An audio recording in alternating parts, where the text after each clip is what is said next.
दोस्तों, आज इंडिया और वेस्ट इंडीज के बीच दूसरे टेस्ट मैच के पहले दिन का मुकाबला खेला गया और आज का दिन बेहद ही रोमांचक देखने को मिला, जहां भारत की टीम के बल्लेबाजों ने तूफानी बल्लेबाजी करते हुए इंडीज की टीम के परखच्चे उड़ा दिए।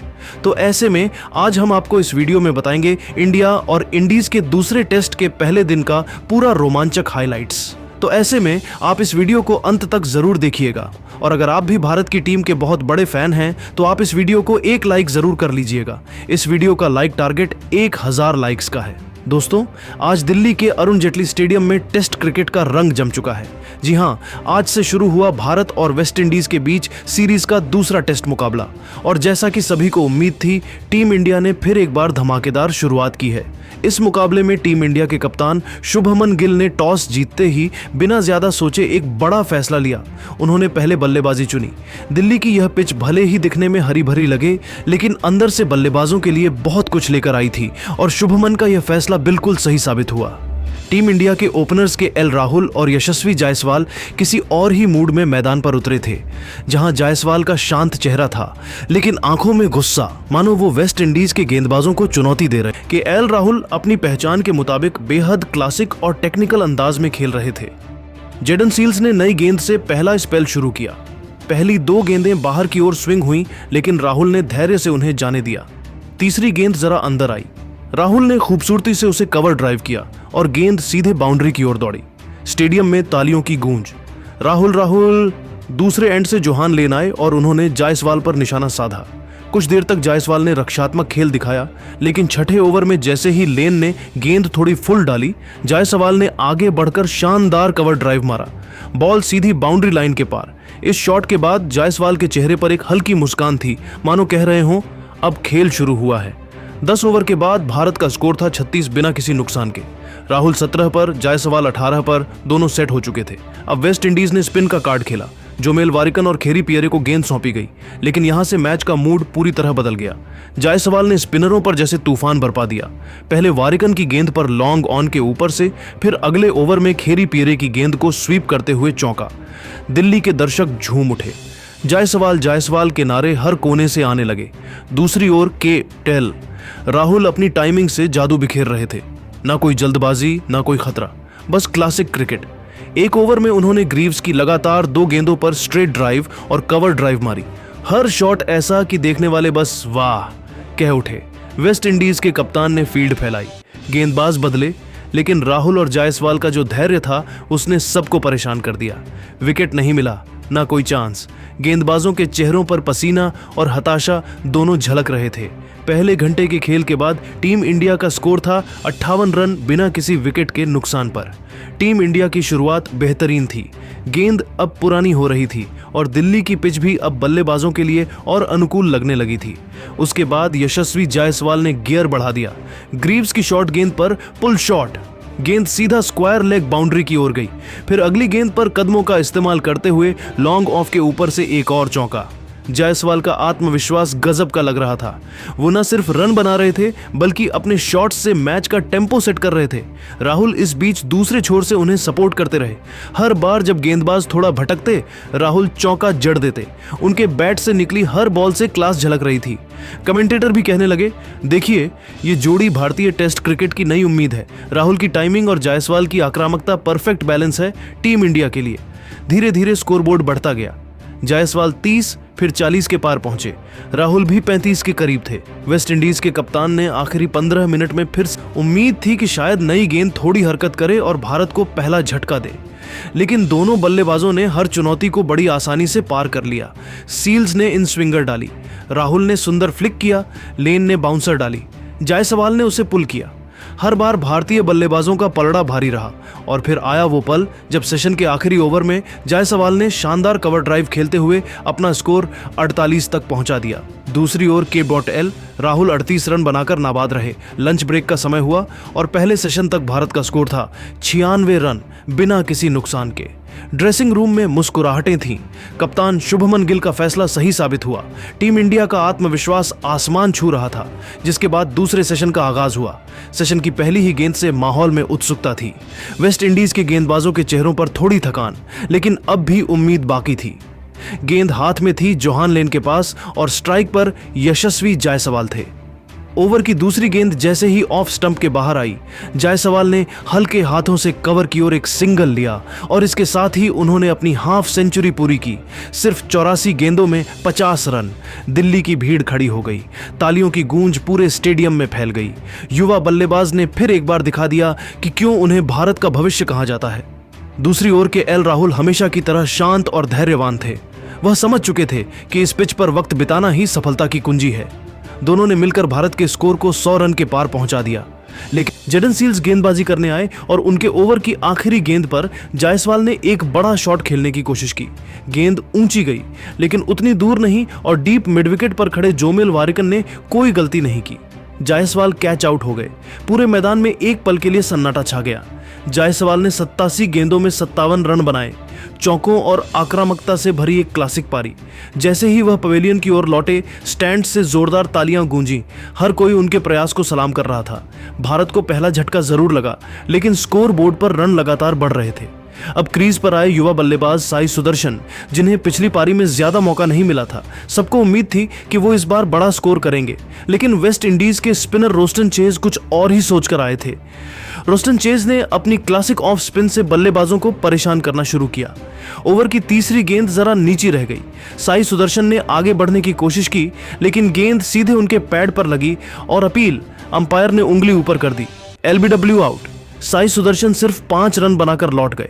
भारतीय दर्शकों के चेहरों पर थोड़ी निराशा दिखी, लेकिन अब मैदान पर आने वाले थे कप्तान शुभमन गिल।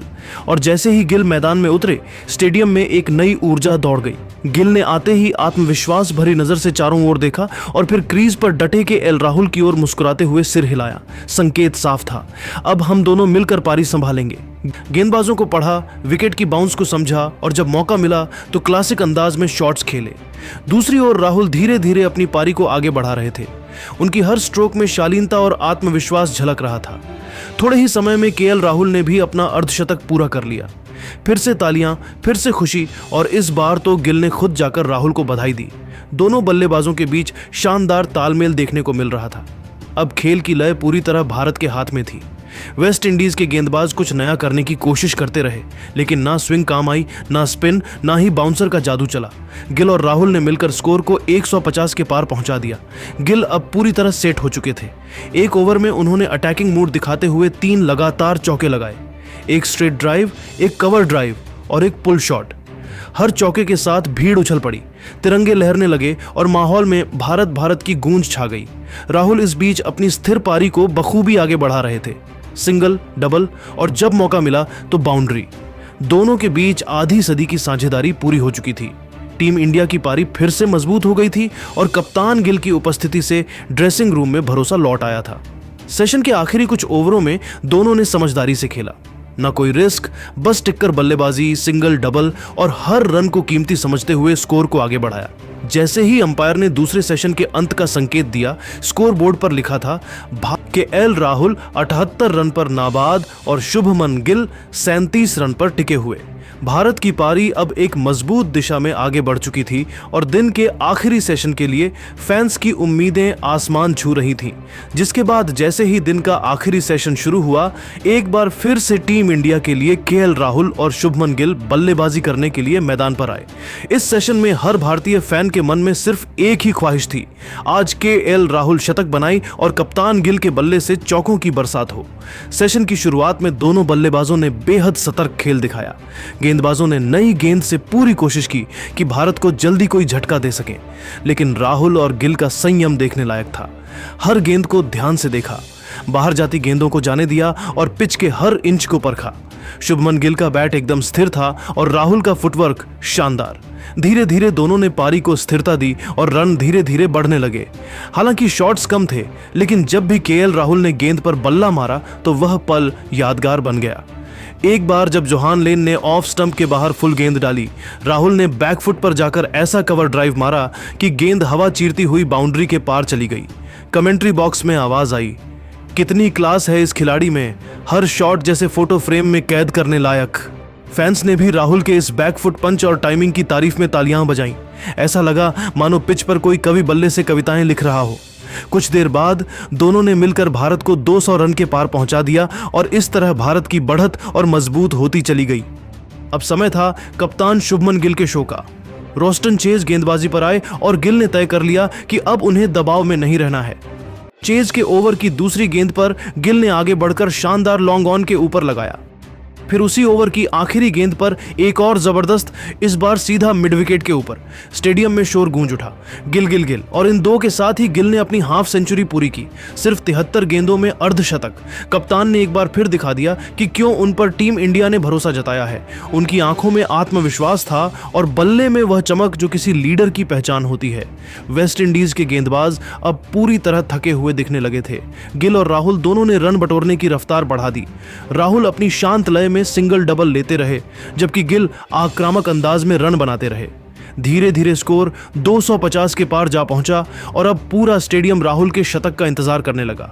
हर गेंद के साथ तालियां बढ़ रही थीं, हर रन के साथ उम्मीदें ऊंची हो रही थीं। फिर आया वह पल, वो लम्हा जिसे फैंस कभी नहीं भूलेंगे। जोहान लिन की गेंद थोड़ी शॉर्ट आई और केडेल राहुल ने बैकफुट पर जाकर जबरदस्त पुल शॉट लगाया। गेंद सीधी मिड विकेट बाउंड्री के पार जा गिरी और इसके साथ ही राहुल ने पूरा कर लिया अपना शतक। शॉट के साथ ही उन्होंने दोनों हाथ उठाए, आसमान की ओर देखा और मुस्कुराते हुए बल्ला उठाया। ड्रेसिंग रूम में बैठे खिलाड़ी खड़े होकर तालियां बजा रहे थे। राहुल ने एक बार फिर खुद को साबित कर दिल्ली के दर्शक खड़े होकर तालियां बजा रहे थे। राहुल राहुल के नारों से पूरा स्टेडियम गूंज रहा था। यह शतक सिर्फ रनों का नहीं बल्कि धैर्य और दृढ़ता का प्रतीक था। अब भारत का स्कोर 250 रन के पार जा चुका था। ऐसा लग रहा था कि भारतीय टीम आज दिन का खेल पूरी तरह अपने नाम कर लेगी। लेकिन क्रिकेट में कहा जाता है, खेल तब तक खत्म नहीं होता जब तक आखिरी गेंद नहीं फेंकी जाती, और ऐसा ही कुछ हुआ। जेडन सील्स अपने स्पेल में लौटे और उन्होंने शुभमन गिल को एक अंदर आती गेंद फेंकी। गिल ने बल्ला थोड़ा देर से लाया, गेंद एज लेकर स्लिप में चली गई और कैच आउट। कप्तान शुभमन गिल की पारी समाप्त, 67 रन। ड्रेसिंग रूम में तालियां जरूर बजीं क्योंकि गिल ने कप्तान की तरह खेल दिखाया था। लेकिन भारत को लगा एक और बड़ा झटका। स्टेडियम में एक पल के लिए सन्नाटा छा गया, लेकिन तालियां गिल की सराहना में गूंजती रहीं। अब मैदान पर आए ध्रुव जुरैल, पिछले मैच के शतक वीर। गिल के आउट होने के बाद सबकी नजरें अब राहुल और जुरैल पर थीं। ध्रुव जुरैल ने आते ही दिखा दिया कि वह पिछली पारी की लय में ही है। स्पिनरों के खिलाफ उन्होंने 2 शानदार स्वीप शॉट खेले, एक चौका फिर एक और चौका। उनकी टाइमिंग कमाल की थी। वह सिर्फ रन नहीं बना रहे थे बल्कि टीम का आत्मविश्वास भी बढ़ा रहे थे। राहुल दूसरी ओर स्थिर थे और दोनों के बीच साझेदारी जमने लगी। भारत का स्कोर 300 रन के पार जा पहुंचा। दर्शकों की खुशी का ठिकाना नहीं था। अब दिन का आखिरी आधा घंटा बचा था। सूरज धीरे धीरे डूब रहा था और रोशनी कृत्रिम लाइट्स की तरफ बढ़ रही थी। गेंद पुरानी हो चुकी। राहुल और जुरैल ने अब समझदारी से खेलना शुरू किया। कोई जोखिम नहीं, बस सिंगल और डबल से स्कोर बढ़ाना। हर गेंद के बीच एक शांति, एक नियंत्रण, मानो दोनों कह रहे हों आज कोई और विकेट नहीं। जिसके बाद दिन का आखिरी ओवर खत्म हुआ और स्कोर बोर्ड पर लिखा था भारत का स्कोर 313 रन 3 विकेट के नुकसान पर। केएल राहुल 124 रन बनाकर नाबाद थे, वहीं ध्रुव जुरैल 31 रन पर डटे हुए। ड्रेसिंग रूम में तालियां बज रही थीं। कोच और साथी खिलाड़ी राहुल की ओर देखकर गर्व महसूस कर रहे थे। तो दोस्तों, आप टीम इंडिया के इस शानदार प्रदर्शन पर क्या कहना चाहेंगे? अपनी राय नीचे कमेंट करके बताइए और ऐसी नई वीडियो के लिए हमारे चैनल को जरूर सब्सक्राइब कीजिए। धन्यवाद।